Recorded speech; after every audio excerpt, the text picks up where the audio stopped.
안녕하십니까, 박성현 교수입니다. 이번 시간에 우리가 투자 설계 프로세스에 대해서 배울 텐데요.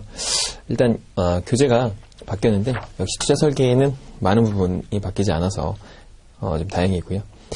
자, 그 다음에 투자 설계는 사실 AFP에서 가장 핵심적인 그런 전략 과목 중에 하나입니다. 그래서 만점을 받을 수 있도록 노력을 해야 되는 파트 중에 하나다라고 생각하시면 될 것 같고요.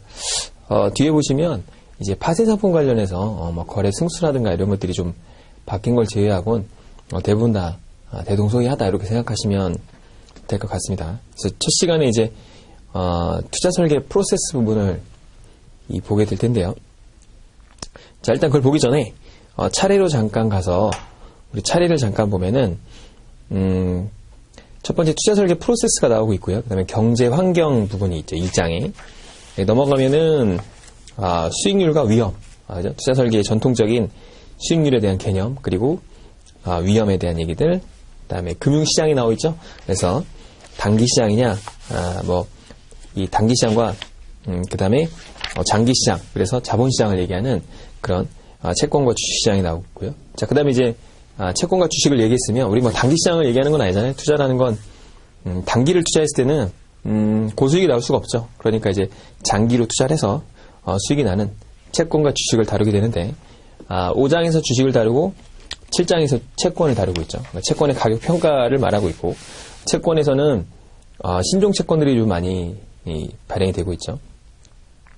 자, 그 다음에 증권을 분석하는 게 있죠. 증권이라는 거는 사실 6가지의 증권이 있어요. 그런데 이 채권과 주식을 주로 투자하는 기법들이 나오고 있고요. 이 8장에서는 파생상품이 나오고 있죠. 상대적으로 이 시험은 파생상품 이런 관련된 전문 투자 자격증이 아니기 때문에 우린 파생상품 이 자문인력이라는 별도의 자격증이 있죠. 그거 별개이기 때문에 파생상품 분야는 그렇게 심도 있게 나오진 않습니다. 그러니까 엄청 어렵게 나오거나 그러진 않고 이렇게 표면적인 피상적인 것들을 주로 물어보기 때문에 그러니까 굉장히 깊게 공부할 필요는 없다라는 생각을 하시면 될 것 같고요. 자, 마지막으로 금융상품이 나오고 있죠. 그죠? 이렇게 정리를 하시면 될 것 같아요. 자, 일단 프로세스를 먼저 보도록 하죠. 프로세스는 일단 투자의 개념하고 투자를 결정할 때 고려사항 그리고 재무설계에 있어서 투자의 필요성 이런 것들이 나오고요. 자, 우리 이제 재무설계에서 나왔었지만 가장 중요한 건 프로세스였죠. 이제 프로세스의 순서가 나오는데 여기서도 보통 한 문제가 출제가 되죠. 그래서 개념이라든가 이런 데서 한 문제 그리고 프로세스에서 한 문제나 두 문제 정도 이렇게 출제가 되는 파트다라고 생각을 하면 될 것 같습니다. 자, 그러면 투자라는 게 뭐냐? 자, 투자의 이제 개념이 나오고 있죠. 투자의 개념. 여기서부터 이제 시작인데 투자라는 거는 이런 거죠. 우리 재무설계 프로세스가 어떤 큰 그림을 그리는 그런 절차라고 생각이 든다면 투자라는 거는 이제 디테일하게 내가 목적으로 하고 걸린 재무 목표를 달성을 좀 빨리 해줄 수 있는 그런 방법이거나 아니면 내가 목표하는 기간에 달성할 수 있게 해주는 어떤 도움이 되는 기구라고 보면 되겠죠.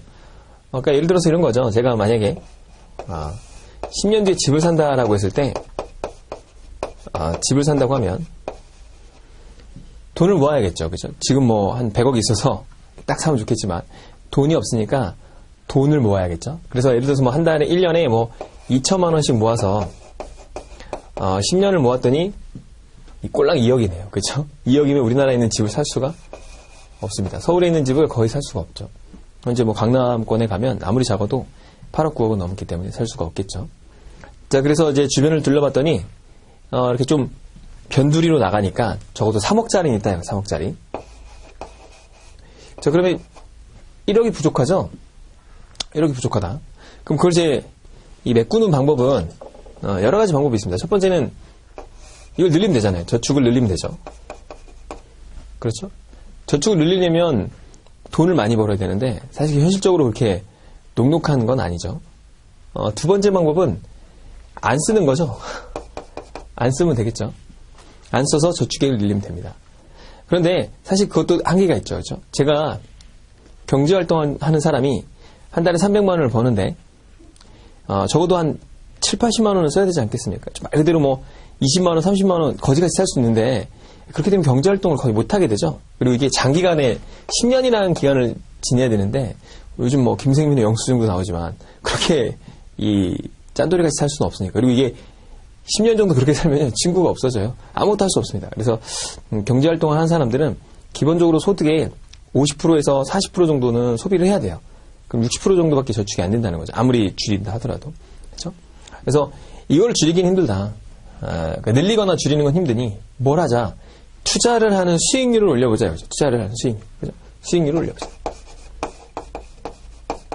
자, 수익률을 올리는데 예를 들어 수익률을 올리는 방법은 첫 번째는 적금이나 예금을 하면 되겠죠. 그런데 이 적금이나 예금에는 한계가 있죠. 왜냐?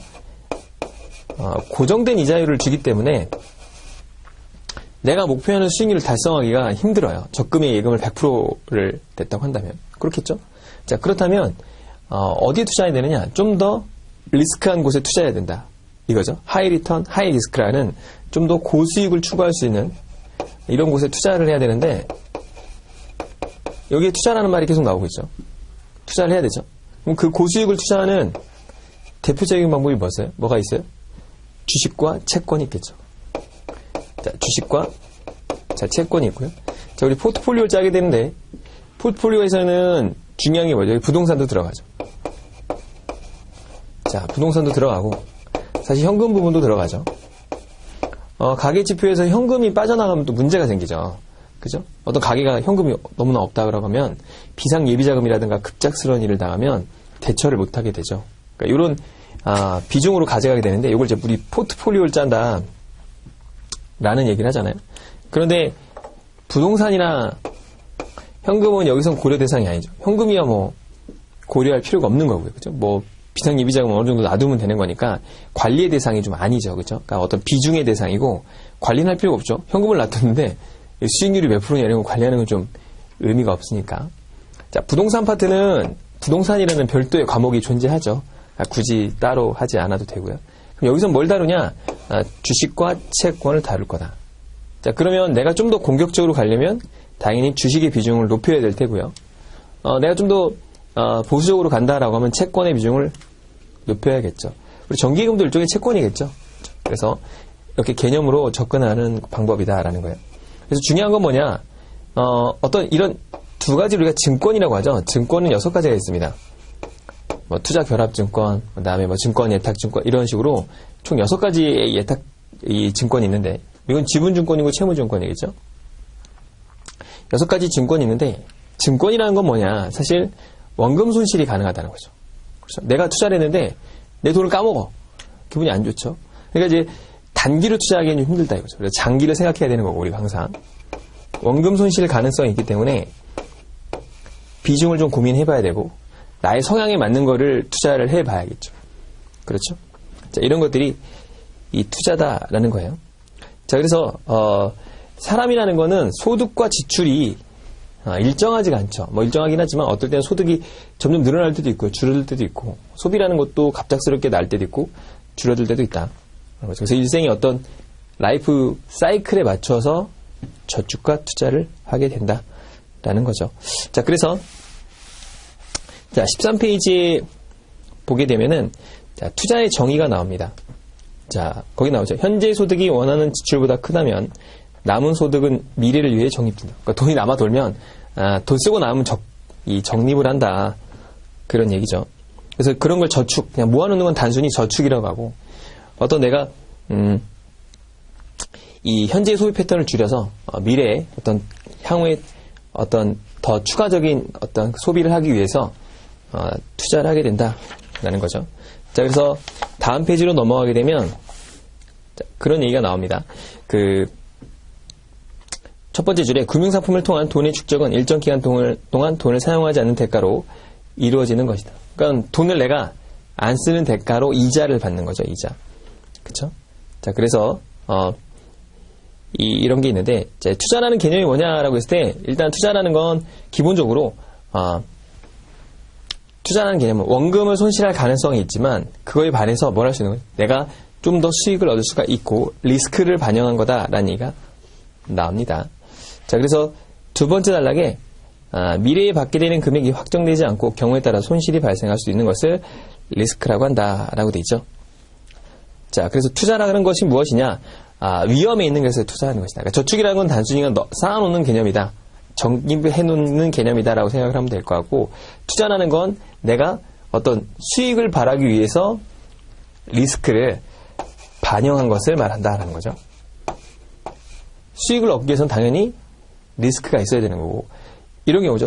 고수익인데 리스크는 없어요. 그런 건 이 세상에 존재하지 않는다라는 거죠. 자, 그래서 거기 나오죠. 그 밑으로 4줄 정도 내려오면 큰 돈을 바라보며 위험이 있는 곳에 돈을 맡기는 행위를 투자라고 하는 거죠. 그러니까 리스크를 반영해서 기본적으로 적립했던 저축과는 다르게 내가 뭔가를 수익을 얻기 위해 리스크를 안는 것을 말한다라는 거죠. 그래서 리스크라는 게 뭐냐, 투자의 속성이 뭐냐라고 했을 때는 뭐죠? 위험을 안고 있는 거다. 그러니까 원금 손실의 가능성이 있다라는 그런 얘기죠. 자, 그 다음에 당연히 투자를 결정할 때 고려사항이 있겠죠. 첫 번째는 뭘까요? 수익성이겠죠. 그렇죠? 수익성이 높느냐를 따져봐야 되겠고요. 두 번째는 안정성이죠. 안정성이 있다는 거고, 세 번째는 유동성이죠. 그러면 트레이드 오프라고 그래서 이 세 가지를 모두 충족할 수는 없죠. 그렇죠? 당연히 수익이 높다면 안정이 떨어지겠고요. 유동성도 떨어지겠죠. 그렇죠? 수익이 낮은 것이 좀 더 안정적이겠고, 유동성이 좀 올라가겠죠. 이 세 가지를 동시에 충족할 수 있는 것은 없다 이거죠. 없다. 그러니까 이런 상품이 있다면 이건 거의 사기에 가까운 거죠. 그렇죠? 돈도 많이 주고 이렇게 안정적이기도 하고 언제든 찾을 수 있고 이런 것들은 사실상 거의 없다라는 겁니다. 자, 여기서 약간 유동성과 황금성은 좀 차이점이 있는데요. 자, 유동성과 황금성은 좀 차이점이 있습니다. 유동성이라는 건 우리가 원금 손실 없이, 그러니까 원금 손실 없이 쉽게 찾을 수 있는 걸 이제 유동성이라고 하고요. 황금성은 원금 손실은 좀 발생하더라도 아예 없이 찾는 거고, 이건 있더라도 좀 빨리 찾을 수 있는 거죠. 그러니까 예를 들어서 현금이라든가 우리 이제 요구불 예금이라고 하죠. 통장에 들어있는 돈. 그런 돈은 뭐 아무 때나 찾아도 뭐 수수료 좀 뗄 수 있겠지만 거의 원금 손실 없이 찾을 수 있겠지만, 삼성전자를 갖고 있어요. 내가 주식을. 삼성전자는 시장에 내놓으면 바로 팔립니다. 싸게 팔면 팔리죠. 그런데 그때 당시에 원금을 찾을 수 있느냐? 그건 잘 모르죠. 그래서 이런 것들은 황금성이 높느냐, 유동성이 높느냐, 이런 차이로 간다라는 거죠. 자, 이게 바로 이제 고려사항입니다. 이 세 가지를 고려하지만 세 가지를 다 충족할 수 없다. 여기 이제 중요한 내용이고요. 자, 그 다음에 재무설계 투자의 필요성이 나옵니다. 이걸 왜 하느냐? 자, 왜 하느냐, 그죠? 첫 번째 이런 거죠. 정기예금을 하는데 1년에 20%를 줘요. 그런 경우에는 이런 투자를 미쳤다고 리스크에 안으면서 내가 손실 날 위험이 있으면서 25% 이렇게 바랄 필요가 있나요? 그럴 필요 없겠죠. 그죠? 좀 미국의 금리가 계속 오르잖아요. 근데 걱정되는 게, 지금 이 파월 의장이 금리를 올린다고 하거든요, 이번에. 물가 상승률이 높기 때문에 금리를 올린다고 그래요. 금리를 올리면은 어떤 문제가 생기느냐? 사람들이, 정기예금에서 3% 이상만 주면은 굳이 주식 투자 안 한다는 거예요. 그 정도로 3%만 돼도 주식 투자 안 한다는 거죠. 그러니까 예를 들어서 10%만 준다. 주식에 있는 자금이 다 어디로 빠지죠? 다 채권 쪽으로 빠질 거예요. 그렇겠죠? 그러니까 사람들이 왜 투자를 하느냐를 물어봤을 때 이유가 있겠다 이거죠. 이유가 뭐냐? 첫 번째는 금리가 낮으니까 그렇죠. 가장 큰 이유죠.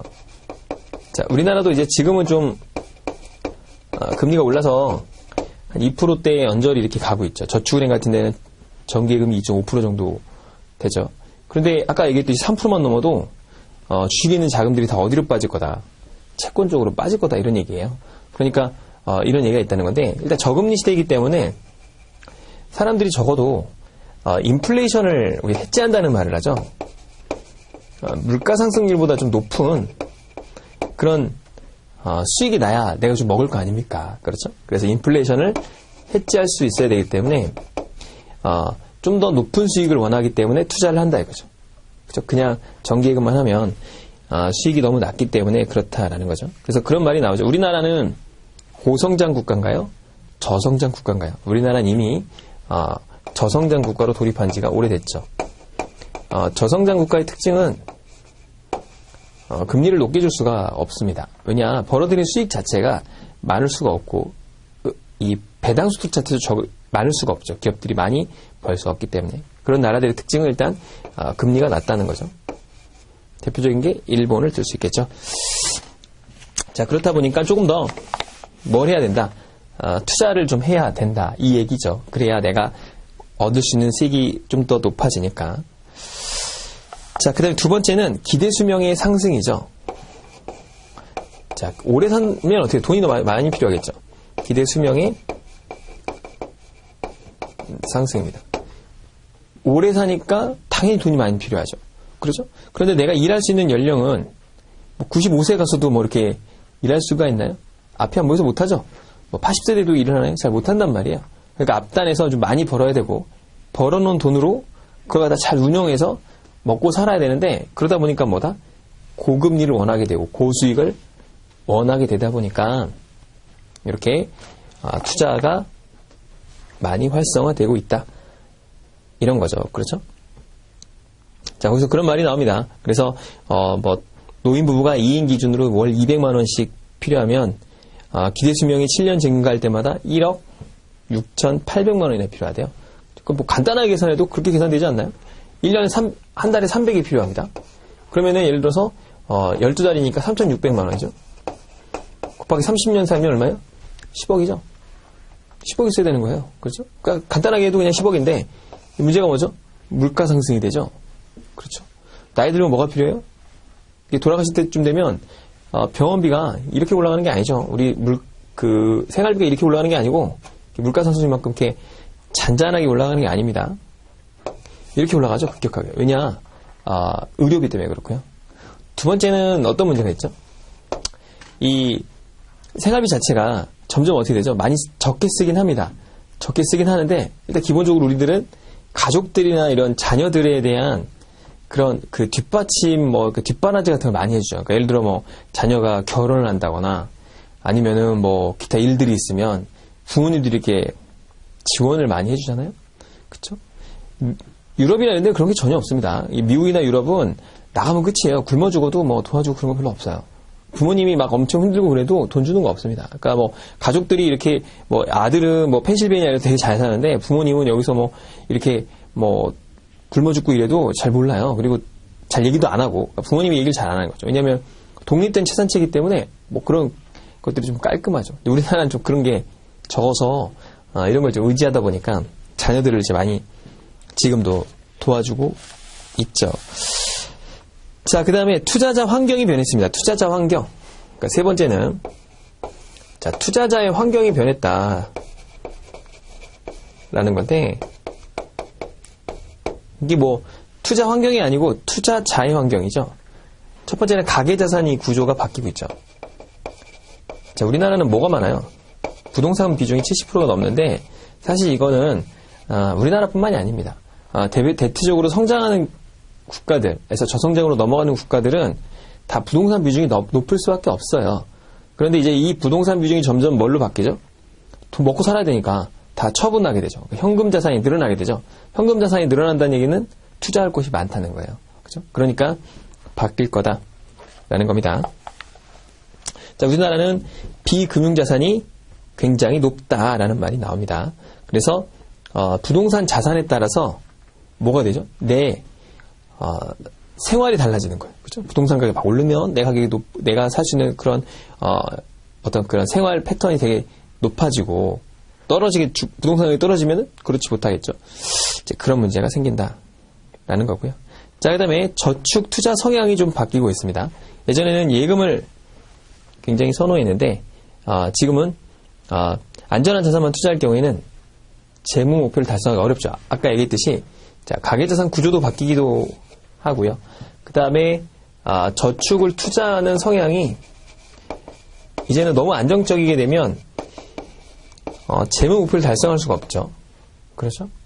왜냐면은 내가 먹고 살아야 되는데 오래 살아. 내가 예를 들어서 85세로 생각하고 85세가 되면 딱 죽어야지 이런 생각으로 사는 사람은 없단 말이죠. 좀 더 길게 봐야 되는데 그러다 보면 안정적인 그런 상품에서 좀 더 뭐다? 공격적으로 가야 된다. 우리나라 같은 경우에는 72% 정도가 정기예금에 들어있어요. 은행도 가보면 거의 은행의 어떤 고객의 자산을 보면 70%는 어디? 정기예금. 나머지는 이제 주식이라든가 채권. 굉장히 조금 이렇게 비중을 차지하고 있는 거죠. 자, 그래서 고객을, 거기 이제 교재에도 보게 되면 72.2%가 뭐예요? 은행 예금이죠. 그 다음에 또 저축은행 예금이 있고요. 그러니까 주식이나 수익증권 비중은 굉장히 낮아요. 굉장히 낮아요. 그죠? 그럼 뭐 표에서도 색깔이 다 검은색 이렇게 돼서 굉장히 이렇게 알아보긴 힘든데 어쨌든 간에 합쳐도 대략 한 2-3% 정도밖에 안 될 거다 이거죠. 전체 자산에. 자, 그 다음에 거기 보면 개도 있죠. 개. 예전에 보면 뭐 개 많이 하잖아요. 개. 그것도 많이 있다. 강남에도 이런 거 개 많아요. 개. 개에서 제일 중요한 게 뭐죠? 개에서 제일 중요한 건 개주예요. 개주. 개주가 돈 들고 도망가면 큰일 나니까 개주가 보통 중간에 있죠. 그렇죠? 그래서 처음에 타는 사람은 개 하면은 보통 이자율이 2부 정도 됩니다. 2부에서 뭐 한 3부 정도 돼요. 그러니까 처음에 타는 사람은 10년 동안 한다 그러면 대략 한 20% 선이자 떼고 받는 거예요. 마지막에 있는 애는 한 20% 정도 받고 시작하고 뭐 이런 식으로 개가 이루어지는데 개라는 건 그래서 마지막에 있는 애가 가장 위험하죠. 왜냐면 앞에 다 받아먹고 다 도망가 버리면 본인은 이제 못 받으니까 돈만 다 날린 거 아니에요. 그래서 굉장히 위험한 상품 중에 하나 개다. 그래서 모르는 사람끼리 개하면 큰일 나죠. 그래서 개주가 이걸 돈 잘 받아가지고 다 줘야 되니까 개주가 중요한 거고 예전에 친척 자녀들이 많잖아요. 그러니까 어머니 부모님 밑에 자녀가 막 6명, 7명 이렇게 되니까 가족들끼리 개를 많이 하거나 동네에서 개에서 막 돈 들고 개주가 도망가고 이런 게 옛날에 많았는데 지금은 거의 사라졌는데 예전에 강남에서도 그런 사기 사건이 있었죠. 그렇죠? 요즘에도 개를 하는 경우도 있습니다. 자, 그 다음에 이제 그 고려상을 보게 되면 당연히 뭐예요? 안정성이죠. 우리나라는 무조건 안정성을 추구하고 있다라는 게 가장 큰 특징이고 퇴직연금 같은 경우도 우리나라는 거의 어디 투자하죠? 거의 다 정기예금에 투자합니다. 정기예금의 90% 이상을 투자하고 있고 이번에 이제 조사를 했는데 우리 이제 본인이 DB나 DC인지 잘 모르는 경우도 많이 있죠. 그런데 DB로 운영하는 그런 회사들이 수익률이 DC보다 그러니까 DB가 이제 회사에서 불입해 주는 거잖아요. DC는 본인이 이제 운영을 하는 거고 DB형 같은 경우에 수익률이 DC형보다 3%가 더 낮아요. 한 3.5% 정도 낮거든요. 왜냐? DB형은 기본적으로 다 뭐에 투자해요? 다 정기예금 투자해서 그래요. 그런 원인이 있다는 거죠.